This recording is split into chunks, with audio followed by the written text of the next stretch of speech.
નમસ્કાર, હું આદર્શ છું. Welcome to Adarsh education society. प्रति उत्तर में जूही महारानी लक्ष्मीबाई से कहती है कि कौन कहता है कि आप अकेली हैं महारानी, आप तो गीता पढ़ती हैं, फिर भी फिर यह निराशा कैसी? निराशा मतलब हताशा, दुख. किस तरह से? अब जूही ने महारानी लक्ष्मीबाई से क्या कहा कि महारानी आप तो गीता पढ़ती है. गीता है वह कृष्ण के द्वारा रचित एक धर्म ग्रंथ है हमारा भगवत गीता, जो महाभारत युद्ध के दरमियान भगवान श्री कृष्ण ने अर्जुन को गीता सुनाई थी. गीता में कर्म की प्रधानता दी गई है. कर्म करने के लिए कहा है, फल की चिंता नहीं करना है. आप अपना कर्म करो, फल अपने आप आपको प्राप्त हो जाएगा. और गीता रोज पढ़ने से नए नए मुश्किलों का सामना करने का साहस मिलता है और आपके हर एक मुश्किल का हल गीता में है. इसीलिए महारानी लक्ष्मीबाई गीता पढ़ती थी. तब जूही उन्हें याद दिलाती है कि यदि आप गीता पढ़ती हैं तो फिर आपको हताश और निराश बिल्कुल भी नहीं होना चाहिए. यह उनका कहना था. तब महारानी लक्ष्मीबाई कहती है, मैं निराश नहीं हूँ, मैं जानती हूँ कि मैं झांसी लेकर रहूंगी, लेकिन क्या तुम नहीं जानती कि उस दिन बाबा गंगादास ने मुझसे क्या कहा था कि जब तक हमारे समाज में छुआछूत मतलब ऐसी भावना, लोग एक दूसरे को छूते नहीं, इस तरह की जो भावना है, और ऊंच नीच मतलब अमीरी गरीबी का जो भेद है, भेद यानी अंतर नहीं मिट जाता, जब तक हमारी विलास प्रियता मतलब हमारी ऐशो आराम की भोग विलास अर्थात सुख साधनों में, मदिरा में डूबे रहने को छोड़कर जनसेवक मतलब जनता के सेवक नहीं बन जाते, तब तक स्वराज्य नहीं मिल सकता. वह मिल सकता है तो केवल सेवा, तपस्या और बलिदान से.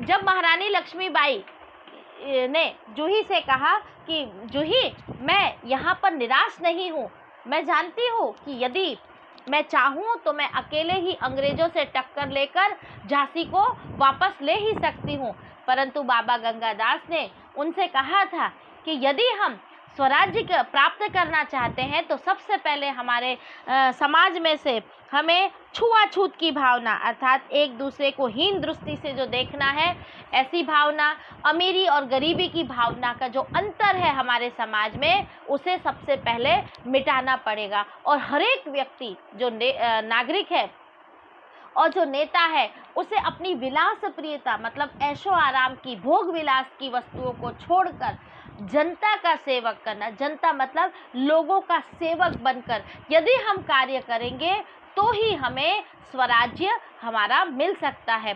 स्वराज्य को यदि हम प्राप्त करना चाहते हैं तो सबसे पहले उसका आसान तरीका है कि उसकी सेवा करो और तपस्या करो और अपना बलिदान दो. बलिदान मतलब हर एक प्रकार का बलिदान देने के लिए तत्पर रहो, तब कहीं जाकर हमें स्वराज्य प्राप्त हो सकता है, अन्यथा हम अंग्रेजों के गुलाम बनते ही चले जाएंगे.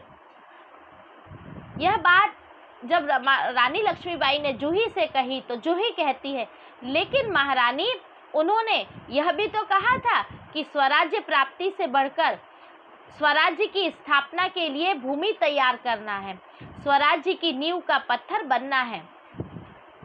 यहाँ पर जूही महारानी से कहती, जब महारानी बहुत ही ज़्यादा हताश और निराश हो जाती है, तब जूही महारानी से कहती है कि महारानी, बाबा गंगादास ने दूसरी बात भी कही है कि यदि हम स्वराज्य प्राप्ति करना चाहते हैं तो जब हम स्वराज्य प्राप्त नहीं कर सकते हैं तो कोई बात नहीं, परंतु उसके लिए भूमि तैयार करना अर्थात उसकी रूपरेखा तैयार करना, उसका आधार तैयार करना, और हम उस स्वराज्य की नींव के पत्थर तो बन ही सकते हैं. नींव मतलब आधार. जब किसी मकान को बनाया जाता है, उसकी मंजिलें बनाई जाती है, तो सबसे पहले भूमि के अंदर उसकी नींव रखी जाती है ताकि बनने वाली इमारत है वो मजबूत बन सके। तो नींव जितनी मजबूत होगी उतनी ही इमारत मजबूत होगी। तो यहाँ पर जूही उन्हें नींव के पत्थर बनने के लिए प्रेरित करती हैं। सफलता और असफलता देव के हाथ में है, लेकिन नींव के पत्थर बनने से हमें कौन रोक सकता है? वह हमारा अधिकार है। यदि हम स्वराज्य प्राप्ति के लिए लड़ाई करते हैं तो हमारी सफलता होगी, अर्थात हम हारेंगे या जीतेंगे यह हमारे हाथ में नहीं, परंतु ऊपर ईश्वर के हाथ में है। लेकिन हम इस नींव के पत्थर को, अर्थात हम स्वराज्य प्राप्ति की नींव का आधार बनेंगे और इसे बनने से हमें कोई नहीं रोक सकता, क्योंकि यह हमारा अधिकार, हमारा हक है। तब रानी लक्ष्मीबाई जूही से मुस्कुराकर कहती है, शाबाश मेरी कर्नल, तुम लोगों से मुझे यही आशा है। जिस स्वराज्य की नींव तुम जैसी नारियां बनाने जा रही है वह निश्चय ही महान होगी। मुझे इस बात की चिंता नहीं है। चिंता होना यानी फिक्र होना, चिंता यानी फिक्र नहीं है कि वह मेरे जीवन काल में आता है या नहीं। जीवन काल मतलब जब वह जीवित रही हैं उस दरमियान या नहीं, लेकिन मुझे इस बात का दुख अवश्य है कि हमारे पास शक्ति है फिर भी हम दुर्बल हैं। दुर्बल यानी कमज़ोर हैं। हमारे पास तात्या जैसे सेनापति हैं फिर भी हमारी सेना में अनुशासन नहीं, अनुशासन मतलब शिस्त नहीं है। हमारे पास ग्वालियर का किला है फिर भी हम कुछ नहीं कर पा रहे हैं। क्यों जानती हो क्यों? जब जूही उन्हें स्वराज्य की नींव बनने के लिए कहती है और कहती हम स्वराज्य प्राप्ति नहीं कर पाएंगे तो ना सही, परंतु हम स्वराज्य की नींव बनेंगे और इस हक को हमें कोई नहीं, हमारे हक को कोई नहीं रोक सकता, तब महारानी लक्ष्मीबाई उसकी बात सुनकर बहुत ही ज़्यादा प्रसन्न हो जाती है और उन्हें शाबाशी देती हुई कहती है कि सचमुच मैं जानती हूँ कि अगर स्वराज्य प्राप्ति की नींव हमारे जैसी या तुम्हारे जैसी महान नारियों ने रखी होगी तो हमें स्वराज्य अवश्य ही मिलेगा। भले ना मैं स्वराज्य को देखने के लिए जीवित रहूं या ना रहूं, परंतु मुझे इस बात का अफसोस बहुत ही ज़्यादा है, क्योंकि हमारे पास बहुत ही ज़्यादा शक्ति है पर फिर भी हम कमज़ोर दिखाई देते हैं। हमारे पास सर्वोच्च सेनापति तानाजी जैसा महान सेनापति होते हुए भी हमारी जो सेना है उसमें किसी भी प्रकार की शिष्टता या अनुशासन नहीं है, वह शिस्तबद्ध नहीं है। हमारे पास इतना बड़ा दुर्ग ग्वालियर जैसा किला है पर फिर भी हम अंग्रेजों के साथ टक्कर नहीं ले पा रहे हैं, यही मुझे चिंता सता रही है। तब जूही कहती है, जानती हूँ महारानी, हम विलासिता में डूबे हैं। विलासिता मतलब भोग विलास में डूबे हुए हैं। तभी मुस्कुराती हुई मुंदर वहां प्रवेश करती है। मुंदर वह उनकी सखी है। प्रवेश करना मतलब आना। मुंदर, कौन कहता है कि हम विलासिता में डूब गए हैं? विलासिता में डूबे हैं राव साहेब, बांदा के नवाब, बांदा की जो नवाब हैं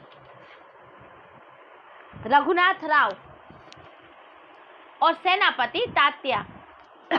हम हैं वह विलासिता में नहीं डूबे हैं, हम तो स्वराज्य प्राप्ति के लिए अपने कार्य में जुटे ही हुए हैं, परंतु भोग विलास में तो राव साहब, रघुनाथ राव और सेनापति तात्या लोग डूबे हुए हैं।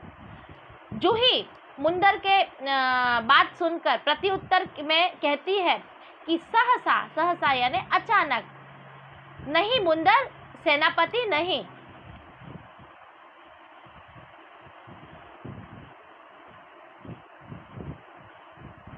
मुंदर मुस्कुराती है, ओ समझी, तुम तो उनका ही पक्ष लोगी। पक्ष लोगे मतलब उनकी तरफदारी करोगी। पक्ष लेना मतलब तरफदारी करना। जूही दृढ़ स्वर में, दृढ़ स्वर मतलब अटल स्वर में, निश्चय पूर्वक स्वर में कहती है, मैं उसका पक्ष नहीं लेती, लेकिन जो तथ्य है मतलब जो सही है उसको छिपाया नहीं जा सकता है। सरदार तात्या राव साहब को अपने तन मन का स्वामी मानते हैं। स्वामी मतलब मालिक मानना।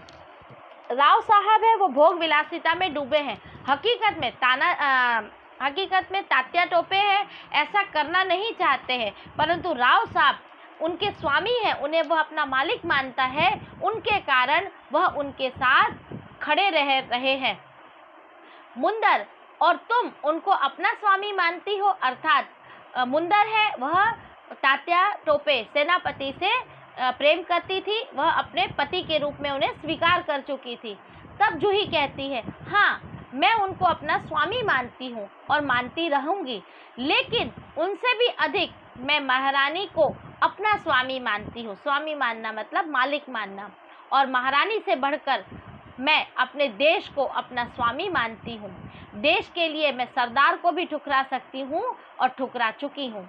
जब मुंदर उन्हें हंसते हंसते कहती है कि तुम तात्या टोपे को अपना स्वामी मानती हो, तब प्रति उत्तर में जूही कहती है कि सच बात, मैं उन्हें अपने पति के रूप में स्वीकार तो करती हूँ, परंतु सबसे पहले महारानी है, वह मेरी मालकिन है, और महारानी से भी बढ़कर अर्थात रानी लक्ष्मीबाई से भी बढ़कर वो अपने देश को अपना स्वामी मानती है और देश के लिए वो सब कुछ ठुकराने के लिए तैयार है। इसीलिए उन्होंने तात्या टोपे को ठुकरा दिया।